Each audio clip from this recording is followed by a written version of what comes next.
اسی طرح قبر کو پھلانگنے سے اللہ کے نبی نے منع فرمایا، سے مردوں کو تکلیف ہوتی ہے. قبر کے اوپر بیٹھنے سے منع، تو یہ آداب کے ساتھ ہے. یہاں قبر پر بیٹھنے سے منع کیا، اس کو مرزا صاحب کہتے ہیں کہ یہ جو مجاور بن کے بیٹھنا ہے اسے منع کیا. حیرت کی بات ہے، اصل میں تو یہ قبر کی توہین سے بچانے کے لیے کہ جیسے کوئی قبرستانوں میں کھیلا جا رہا ہے، اس کے اوپر پھلانگا جا رہا ہے، اس کے اوپر جناب آپ جا کر ٹیک لگا کر بیٹھی سوٹا لگا لیا، یہ اس مردے کی دل آزاری ہے، یہ اس کی توہین ہے. اس لیے قبرستان میں جانے کے آداب ہیں. یہ معنی ہے اس کا کہ نبی علیہ السلام نے اس پر بیٹھنے سے منع کیا. انہوں نے بنا لیا جی کہ وہاں اس کے پاس بیٹھنے سے منع کر دیا فلاں. تو سوال یہ پیدا ہوتا ہے کہ جو رسول اللہ صلی اللہ علیہ وسلم کے مزار پر انوار ہے، اس کے پاس بیٹھ کر صحابہ کرام درس و تدریس نہیں کرتے تھے، تو اس کا کیا کہیں گے؟ پھر جو اولیاء اعظام ہیں، ان کے جو قبور ہیں، ان کے پاس بیٹھ کر قرآن و حدیث کی تعلیم ہے، مثلا وہاں لوگ جمع ہوتے ہیں، ان کو قرآن و حدیث کی تعلیم دیں، تو اس کو اس پر لگائیں. یعنی وہاں اوپر قبر پر بیٹھنے کا کہا، انہوں نے کہا قبر پر، یعنی وہاں مزار پر بیٹھنے سے منع کر دیا. یہ نبی علیہ السلام کے جو حدیث کا مفہوم ہے اس کو تبدیل کرنے والی جو ہے نا وہ بات ہے. باقی رہ گیا معاملہ مرزا صاحب کا، جو چند معاشرے کے اندر دین کے نام پر خرابیاں ہیں اور ان کو وہ ہائی لائٹ کرتے ہیں، تو ہم بالکل ان کی تحسین کرتے ہیں. بھائی اگر یہ جو مزاروں پہ چرسوں والے یہ ڈھول ڈمنگوں والے ملنگ ہیں جناب، وہ زندگی ساری بدنی وضو بھی نہیں کرتے، نماز بھی نہیں پڑھتے، وہ جناب والا چرسیں پی رہے ہیں اور وہاں جناب والا ناچا گانا ہو رہا ہے، ڈم ڈم ڈم ہو رہا ہے، اس کا اسلام سے کوئی تعلق نہیں ہے. غلط کام غلط ہے، چاہے کعبے کے صحن میں ہو یا مزار پہ ہو. اس پوڈ کاسٹ میں انہوں نے مجھے اپریشیٹ کیا یہ کہہ کر کے انجینئر صاحب جو درباروں پہ بیٹھے ہوئے بھنگی پاؤڈری چرسی لوگوں کے بارے میں جو کچھ بولتے ہیں وہ بالکل ٹھیک کر رہے ہیں. واقعی یہ غلط ہے. بھائی میں صرف ان درباروں پہ بیٹھے ہوئے بھنگیوں کو غلط نہیں سمجھتا، گدی نشینوں کو اور خود جو مزارات کے اندر دفن ہے نا ان کو بھی میں سمجھتا ہوں یہ قرآن و سنت کے خلاف تعلیمات دے کر گئے ہیں، بالکل کلیئر کٹ. اور میں نے آج کی گفتگو میں یہ ثابت کر دیا ہے کہ ان کے وہ عقیدے جو کفریات پر مبنی ہے تم آج تک ان کا دفاع کر رہے ہو. لہذا ہمیں اس سے کوئی فرق نہیں پڑتا ہمیں کوئی اپریشیٹ کرے یا نہ کرے. ہم نے تمہاری آنے والی نسلوں کو بتا دیا ہے کہ انہوں نے اس امت کے ساتھ دھوکہ کیا، فراڈیے تھے، ان کا فراڈ ہم نے پکڑ کے آپ لوگوں کو بتا دیا. پھر اسی کانٹیکسٹ میں انہوں نے مجھ پر الزام لگایا کہ میں نے حدیث کی تعریف کی ہے. صحیح مسلم میں ایک حدیث ہے، مشکات میں بھی موجود ہے، اللہ کے محبوب صلی اللہ علیہ وآلہ وسلم نے فرمایا کہ میں تمہیں منع کرتا ہوں قبروں کو پکا کرنے سے، قبروں پر عمارت بنانے سے اور قبروں پر بیٹھنے سے. میں نے جب بھی یہ حدیث بیان کی ہے نا تو میں نے اس کی تشریح میں کہا کہ قبر پر ڈائریکٹ بیٹھنا بھی منع ہے کیونکہ مسلمان کی قبر کی عزت ہے. ایک ویڈیو میں نہیں، درجنوں ویڈیوز میں، ریٹن میں بھی موجود ہے. 8 سے 15 سال پہلے میرا پمفلٹ پہلی دفعہ چھپا، رسول اللہ کی آخری وصیتیں، پھر اس کے ریویژن مختلف چھپتے رہے. 2009 میں چھپا، 12 میں، پھر 16 میں. آخری جو ریویژن ہے وہ 2016 والی ہے جو آپ کو اینڈ پہ ملے گی. اس کو بھی آلموسٹ 8 سال ہو چکے ہیں. اس میں بھی اس حدیث میں بریکٹ میں نے لکھا ہوا ہے کہ ڈائریکٹ بیٹھنا بھی منع ہے اور مجاور بن کے بیٹھنا بھی منع ہے. لیکن مفتی حنیف قریشی نے میری طرف جھوٹ منسوب کیا کہ یہ اس حدیث کی تعریف کرتا ہے اور کہتا ہے کہ نبی علیہ السلام نے مجاور بننے سے منع کیا، وہاں تو لکھا ہوا ہے ڈائریکٹ بیٹھنے سے منع ہے. میں دونوں مفہوم بیان کرتا ہوں. ڈائریکٹ بیٹھنا بھی منع ہے کیونکہ مسلم شریف میں حدیث ہے کوئی کسی مسلمان کی قبر پر بیٹھ جائے، یہ میں نے کئی ویڈیوز میں بیان کی ہے. اس سے بہتر ہے کہ وہ آگ کے انگاروں پر بیٹھے اور وہ انگارے اس کے جسم کی کھال اور گوشت کو جلا دے. اس سے زیادہ عذاب ہونا ہے جو شخص کسی مسلمان کی قبر پہ بیٹھتا ہے. بالکل ڈائریکٹ بیٹھنا بھی منع ہے لیکن مجاور بن کے بیٹھنا بھی منع ہے. کہتے ہیں انجینئر صاحب نے یہ حدیث میں تعریف کر دیا، اس میں مجاور کے الفاظ نہیں ہے، صرف بیٹھنے کے الفاظ ہیں. یہ میں نے جو اس کی تشریح بیان کی یہ بالکل فٹ اینڈ بیٹھتی ہے دوسری احادیث کی روشنی میں. تمہارے بزرگ ایاک نعبد و ایاک نستعین میں سے یا شیخ عبد القادر جیلانی مدد ثابت کر دیں تو تعریف نہ ہو، اور ہم مسلم شریف کی حدیث سے بخاری اور مسلم کی احادیث کی روشنی میں کوئی بات بیان کر دیں تو وہ تعریف ہو جائے. بخاری اور مسلم دونوں میں حدیث ہے. اما عائشہ سلام اللہ علیہا کہتی ہیں کہ نبی علیہ السلام کے آخری دن چل رہے تھے بیماری کے، وفات سے چند دن پہلے آپ بیماری کی تکلیف کی وجہ سے اپنے چہرہ مبارک سے چادر بار بار ہٹاتے اور کہتے لعن اللہ الیہود والنصارى اتخذوا قبور انبیائہم مساجدا، اللہ کی لعنت ہو یہود و نصارہ پر، انہوں نے اپنے نبیوں کی قبروں کو سجدہ گاہ بنا لیا تھا۔ اور اما عائشہ کے الفاظ ہیں کہ اگر ہمیں یہ ڈر نہ ہوتا، اسی حدیث میں ساتھ امام بخاری نے نقل کیا کہ لوگ رسول اللہ کی قبر پر سجدے شروع کر دیں گے، تو ہم نبی الاسلام کی قبر کو زیارت کے لیے اوپن چھوڑ دیتے، یعنی ہر کوئی وہاں جا کے مجاور بن جاتا، لیکن ہم نے زیارت کے لیے اوپن نہیں چھوڑا، آج تک اوپن نہیں ہے۔ جالی شریف سے بھی بہت پیچھے جا کے قبر مبارک ہے اور اس کے ارد گرد بھی دیوار ہے، لیکن ہمیں خطرہ تھا کہ نبی الاسلام ہمیں ڈرا رہے تھے کہ آپ کی قبر کے ساتھ ایسا کوئی معاملہ شروع نہ ہو جائے، تو بالکل فٹ ان بیٹھتا ہے۔ بخاری اور مسلم دونوں میں حدیث ہے، نبی الاسلام کے آخری دن جب چل رہے تھے تو حضور کی 3 بیویاں آپ کے پاس بیٹھی ہوئی تھیں۔ ظاہر ہے نبی الاسلام کا آخری وقت قریب تھا، تو بیوی سے زیادہ تو قریبی رشتہ کوئی نہیں ہوتا۔ سیدہ ام حبیبہ، سیدہ ام سلمہ اور سیدہ عائشہ علیہم السلام اجمعین۔ تو ام سلمہ اور ام حبیبہ یہ سینئر صحابیات میں سے ہیں، انہوں نے ہجرت حبشہ بھی کی ہوئی ہے، جو ہجرت مدینہ سے بھی پہلے ہوئی تھی، اپنے ایکس ہسبینڈز کے ساتھ، اس وقت جو ان کے خاوند تھے ان کے ساتھ۔ تو وہ آپس میں بات کرتی ہوئی کہتی ہیں کہ ہم نے ماریہ نام کا ایک گرجا دیکھا تھا حبشہ میں، جہاں پہ تصویریں لٹک رہی تھی۔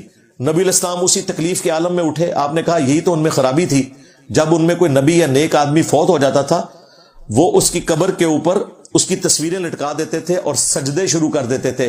قیامت کے دن یہ لوگ بدترین مخلوق بنا کر اٹھائے جائیں گے، جو لوگ اپنی نبیوں کی قبروں کو سجدہ گاہ بناتے تھے۔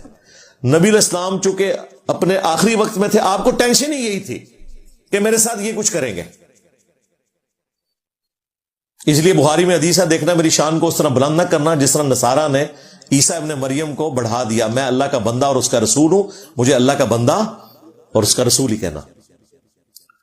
مسلم شریف میں حدیث ہے، جندب رضی اللہ تعالیٰ عنہ کہتے ہیں کہ نبی الاسلام نے اپنی وفات سے 5 دن پہلے یہ بات ارشاد فرمائی تھی، خبردار تم میں سے اگلے لوگوں میں جب کوئی نبی فوت ہو جاتا تھا اس کی قبر پہ سجدے شروع کر دیتے تھے، میں تمہیں اس کام سے منع کرتا ہوں، میرے ساتھ یہ کچھ نہیں کرنا۔ مسند احمد میں حدیث موجود ہے، اللہم لا تجعل قبری وثنا یعبد، اے اللہ میری قبر کو وہ بت نہ بننے دینا کہ لوگ اس کی پوجا شروع کر دیں۔ نبی الاسلام نے اپنی قبر کو بت کہہ دیا اگر پوجا کی جائے تو، حالانکہ وہ قبر اس پلانٹ ارتھ پہ ہمیں ہمارے ماں باپ اولاد سب لوگوں سے بڑھ کر عزیز ہے، اپنی جان سے بڑھ کر عزیز ہے، لیکن نبی الاسلام نے کہا اللہ کے مقابلے پر کوئی لے کر آئے گا تو وہ بت ہوگی۔ سنن نبی داؤد میں حدیث ہے، میری قبر پر میلہ نہ لگا لینا، تم دنیا کے کسی بھی حصے میں درود پڑھو گے اللہ تعالیٰ پہنچا دے گا، اللہم صلی علی محمد وعلی آل محمد۔ درود کے لیے بھی میلہ نہیں لگانا، تو یہ مجاور بننے کی نفی ہے۔ صحابہ اکرام نے کوئی مجاوری نہیں کی قبر رسول کے اوپر، حاضری دیتے تھے، وہ ہمارے ایمان کا حصہ ہے۔ اس پلانٹ ارتھ پہ نفلی عبادات میں سب سے افضل اگر کوئی نفلی عبادت ہے تو وہ قبر رسول کی حاضری ہے۔ 4 کتابوں کے اندر آیا، المصنف ابن ابی شیبہ میں، سنن الکبریٰ البیہقی میں، الموطا امام مالک میں اور فضل الصلاۃ علی النبی میں، کہ عبداللہ ابن عمر جب بھی مدینہ شریف سے نکلتے یا واپس مدینہ شریف آتے تو پہلے مسجد نبوی میں 2 نفل پڑھتے، پھر قبر رسول پر آ کر عرض کرتے السلام علیکہ یا رسول اللہ، پھر حضرت ابو بکر کی قبر پر السلام علیکہ یا ابا بکر، پھر حضرت عمر کی قبر پر السلام علیکہ یا عمر، ایک روایت میں ہے السلام علیکہ یا ابتا، میرے باپ آپ پر سلام ہو۔ تو یہ تو ہمارے ایمان کا حصہ ہے۔ مجاوری کسی نے نہیں کی قبر رسول کی، تمہارے بابے تو شاہی کوئی نہیں، بالکل میرا نبی سا ہے ہی کوئی نہیں، تیرے بابے تھے شاہی کوئی نہیں، ان کے مزرعات پہ جانے کے کوئی فضائل نہیں ہے، قبر رسول پہ جانے کی تو فضیلت ہے۔ تو یہ ساری باتیں ہمارے سامنے تھی، اس لیے ہم نے یہ بات کی تھی، یہ پبلک کو دھوکہ دینا بند کرو۔ اللہ کے محبوب صلی اللہ علیہ وآلہ وسلم کی اپنی جو قبر مبارک ہے نا، وہ ایک بالشت ہے، صحیح بخاری میں موجود ہے اور ابو داؤد میں موجود ہے، اس کے اوپر پتھر کے چھوٹے چھوٹے سنگریزے ڈالے گئے تھے تاکہ وہ قبر اپنی اصلی حالت میں